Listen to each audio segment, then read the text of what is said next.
नेपालमा त जुत्ता हराउला भन्ने डर यहाँ त केही हुँदैन होला नि बाबु कि नचाहिने कुरा के गरे यति ठुलो देशमा माथे जुत्ता चोर्ने चोर हुन्छ होला त नगराउनु तपाईँ आफ्नो छोरी र बाबुसँग पनि सोध्नु नपाउने किन आत्तिनुहुन्छ मम्मी टेन्सन लिनु पर्दैन जाऊ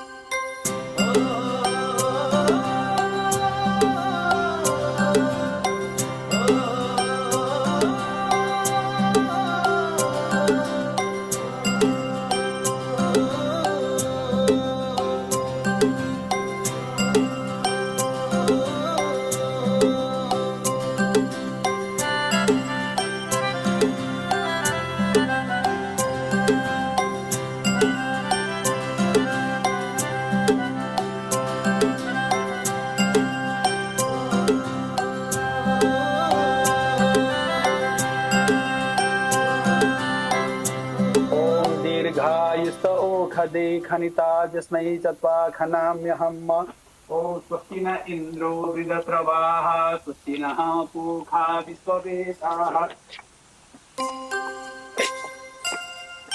अनि हराएछ तिम्रो जुत्ता नगराउनुहोस् तपाईँ पनि ल अब चाहिँ घर जाउँ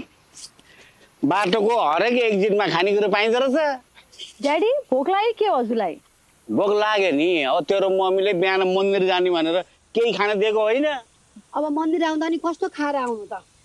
हजुरलाई भोकै लागेको हो भने केही खाएर जाउँला नि त बाटोमा होइन जिस्केको पो त गाडीमा फलफुल छँदैछ अनि त्यही खाउला न उता बाटोतिर